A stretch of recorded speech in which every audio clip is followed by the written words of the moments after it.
আসসালামু আলাইকুম সকলকে। আশা করি সবাই ভালো আছেন।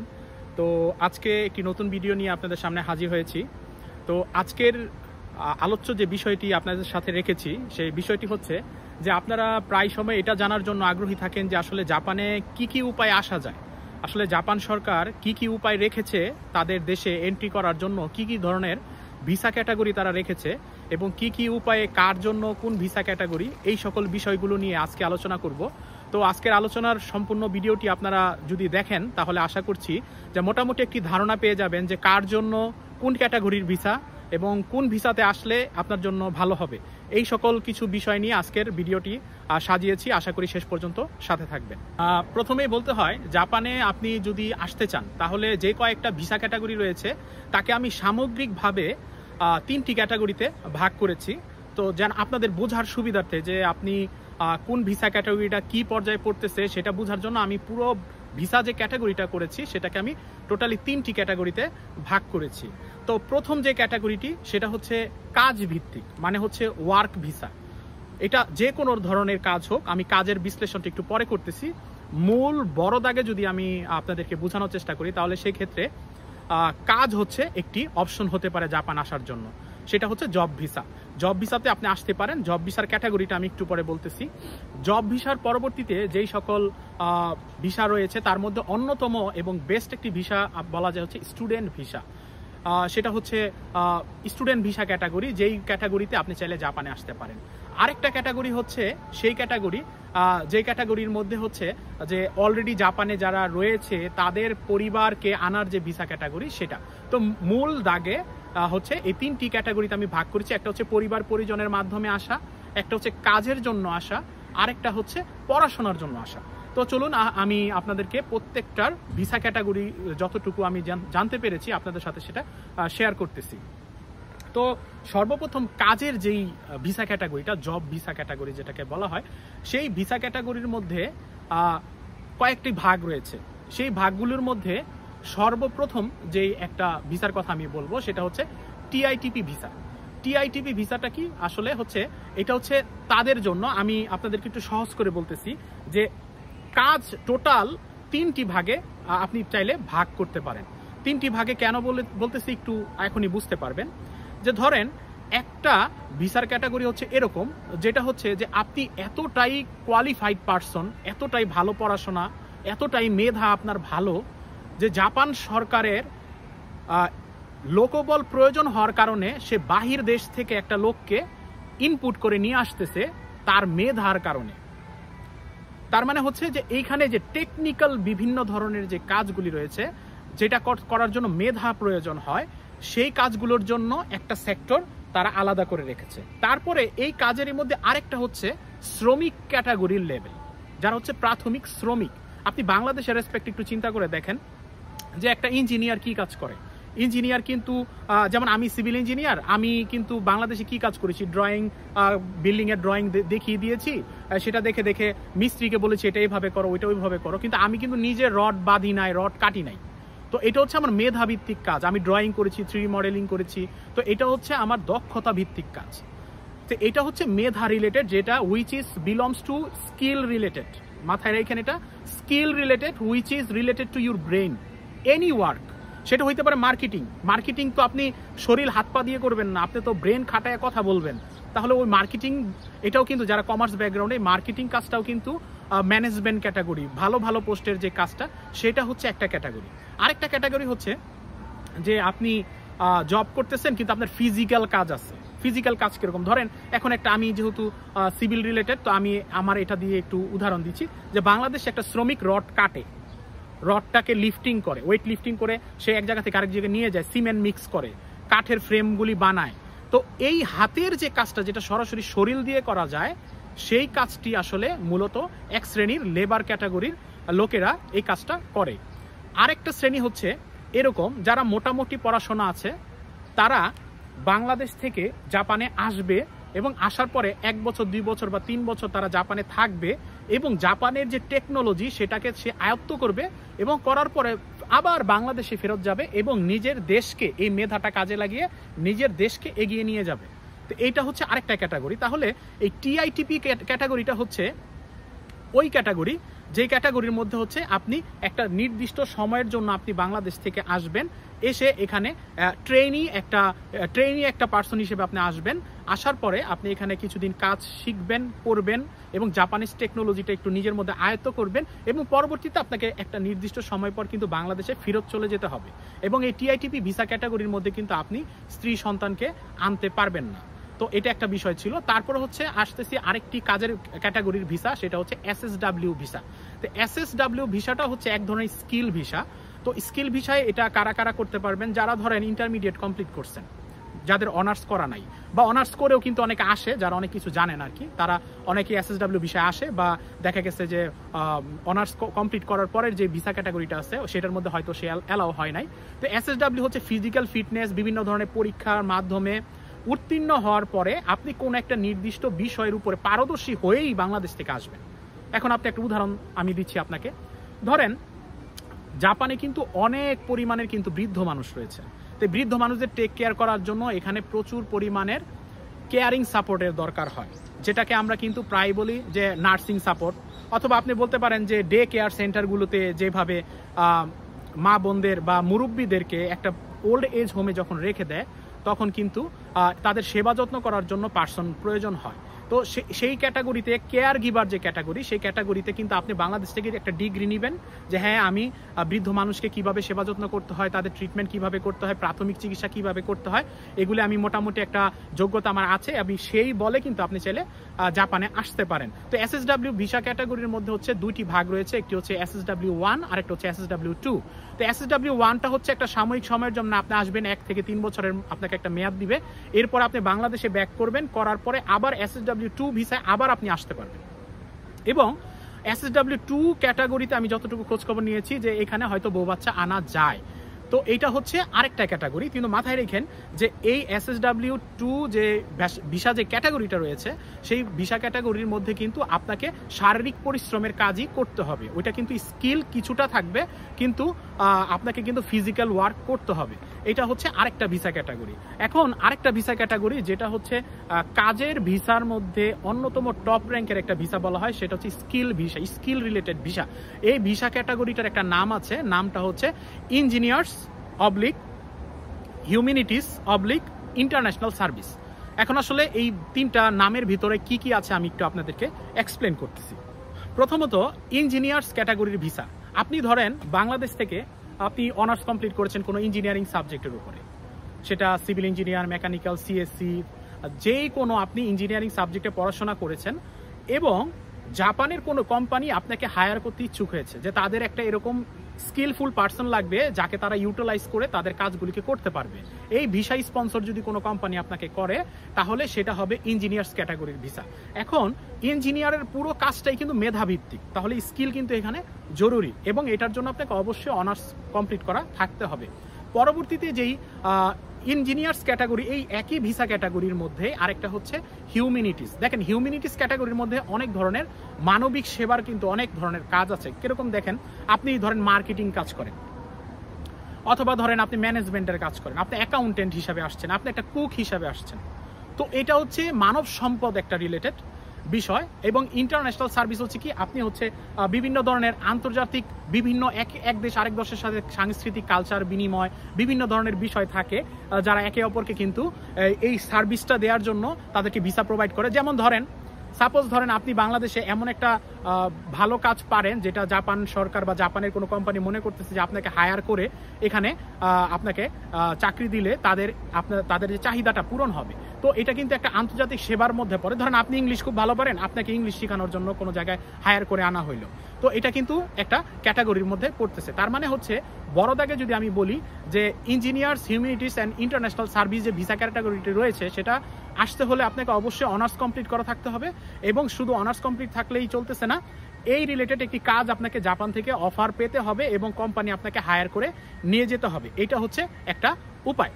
Engineers, humanities and international job service ভিসাটাকে সবচাইতে বেশি প্রাধান্য কেন দেওয়া হয়, এটার পিছনে অন্যতম কারণ হচ্ছে যেহেতু আপনি অনার্স কমপ্লিট করা এবং হচ্ছে আপনার মেধা আছে, সরকার আপনাকে মেধার উপর ভিত্তি করে আপনাকে যেহেতু নিয়ে আসতেছে, তাহলে এখানে মাথায় রাখতে হবে যে তারা কিন্তু জানে যে আপনি ওয়েল কোয়ালিফাইড পারসন এবং সেজন্য আপনি এখানে আসেন, এই দেশে আপনার স্ত্রী সন্তানকে নিয়ে আসেন, এখানে পাসপোর্ট নেন, এখানে পিআর নেন, নিয়ে আপনি সেটেল হয়ে যান।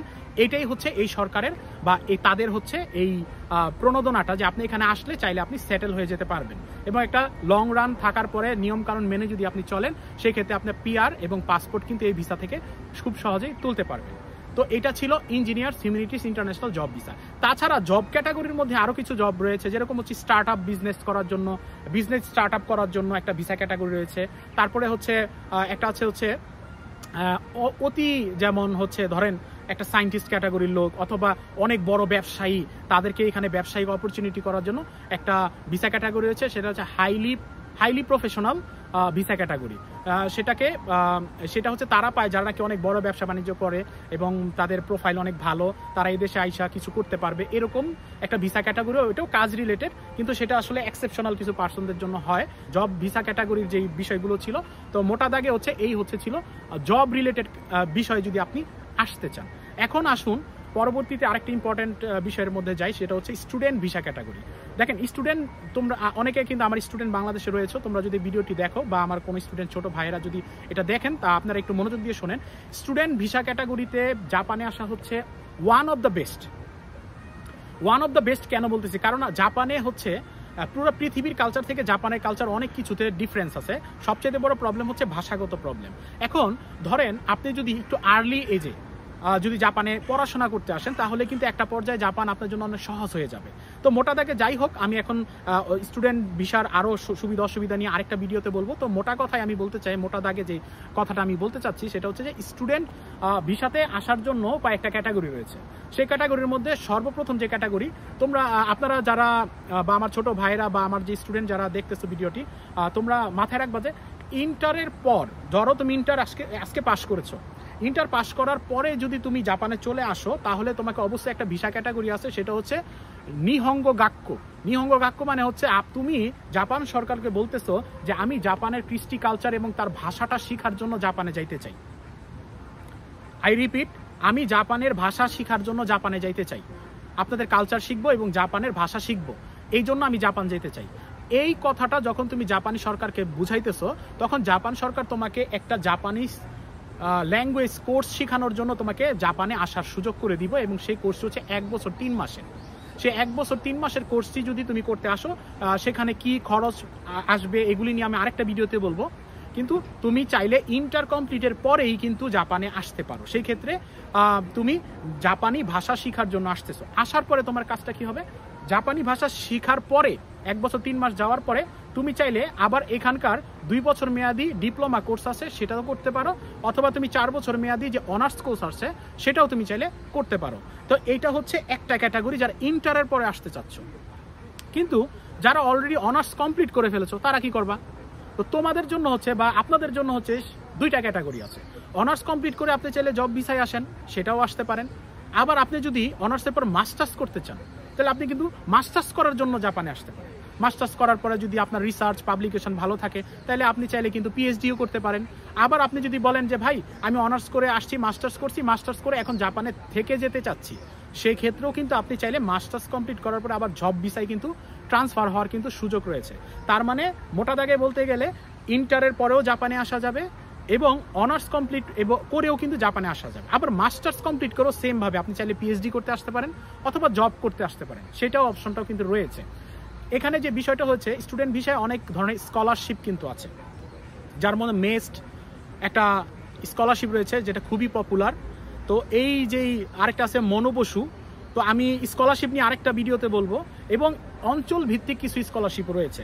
তো এখানে প্রবলেমটাকে আমি বলি, তো জাপানে যারা আসতে চায়, তো এখানে জাপানে তো সিট সংখ্যা থাকে কম, তো যারা মেস্ট স্কলারশিপ হোক বা মনোবসু যে স্কলারশিপ হোক, যখন স্কলারশিপে আপনি অ্যাপ্লাই করবেন, তখন এই অ্যাপ্লাইগুলো করে আসলে টেকাটা খুবই ডিফিকাল্ট, অসম্ভব না কিন্তু টেকাটা কিছুটা ডিফিকাল্ট। তো যারা এটা উতরে আসতে পারে তারা তো ফুল ফান্ডেড হয়ে আসে, তাদের টাকা পয়সার কোনো সমস্যা নাই, তারা তো আইসা বিন্দাস দেখা গেছে যে ঘুরতেছে ফিরতেছে পড়াশোনা করতেছে। But on the other hand, যারা নিজে সেলফ ফান্ডেড হয়ে আসতে চাও, যে আমি নিজের টাকায় যাব জাপান, তাহলে তুমি নিজের খরচে আসবা আইসা পার্ট টাইম জব করবা, করে তোমার পড়াশোনাটা করে তোমার লাইফটাকে তুমি গড়বা। তাহলে এখানে কিন্তু পড়াশোনার রিলেটেড আসারও কিন্তু কি একটা অপরচুনিটি এখানে রয়েছে। মোটা দাগে আমি আরেকদিন বলবো, আরেকটা ব্লগে বলবো যে পড়াশোনার খরচটা কীরকম, পার্ট টাইম জব করা যায় কিনা, বা দেশে টাকা পাঠানো যাবে কিনা, এই XYZ গুলো আমি পরবর্তীতে বলবো। আরেকটা কথা, কিছু কিছু ইউনিভার্সিটি যদি আপনার ফান্ডিং থাকে, ভালো ফান্ডিং থাকে, তাহলে কিন্তু তারা আপনাকে আপনার স্ত্রী সন্তানকে আনার জন্য কিন্তু পারমিশন দেয় মাস্টার্স কোর্সের ক্ষেত্রে। অনার্স ক্ষেত্রে সেটা হবে না। অনার্স ক্ষেত্রে আমার জানা মতে হবে না। যদি ফুল ফান্ডেড স্কলারশিপকে অনার্সে পেয়ে আসেন আর সেটা ভিন্ন ব্যতিক্রম হইতেও পারে, কিন্তু আমার জানা মতে মাস্টার্সে কিছু কতিপয় ইউনিভার্সিটি যদি তারা স্পন্সর করে যে হ্যাঁ তোমার ওয়াইফকে তুমি আনতে পারো, দ্যাটস ওয়াই আপনি আনতে পারেন। আদারওয়াইজ আনার মনে হয় অপশন নাই আমার জানা মতে। পিএইচডিতে এটা মনে হয় কিছুটা ছাড় রয়েছে, কারণ পিএইচডিতে স্টাইপেন্ড দেওয়া হয়, বিভিন্ন ধরনের সুযোগ সুবিধা বেশি পিএইচডিতে। তো সেই ক্ষেত্রে আপনি চাইলে পিএইচডিতেও কিন্তু আসতে পারেন। তো এটা ছিল হচ্ছে স্টুডেন্ট ভিসা ক্যাটাগরিতে। এখন আরেকটা ক্যাটাগরি বলবো, সেটা হচ্ছে আত্মীয় স্বজন দ্বারা কিভাবে আসা যায়। তো আত্মীয় স্বজনের মধ্যে দুটি ক্যাটাগরিতে রয়েছে। দুইটি ক্যাটাগরির মধ্যে একটা ক্যাটাগরি হচ্ছে স্পাউস ভিসা, আরেকটা হচ্ছে ডিপেন্ডেন্ট ভিসা। তো আমার অনেক ভাইরা অনেক সময় একটু মিসকমিউনিকেশন হয়ে যায় কথাটা বুঝাতে, যে স্পাউস আর ডিপেন্ডেন্ট ভিসার মধ্যে কি সেম না ভিন্ন। না, একটু পার্থক্য রয়েছে, সামান্য একটু পার্থক্য রয়েছে। যেমন স্পাউস ভিসা মানে কি, স্পাউস হচ্ছে যে আমি হাজবেন্ড, আমার ওয়াইফ হচ্ছে আমার স্পাউস, বা আমার স্ত্রীর স্পাউস হচ্ছে আমি।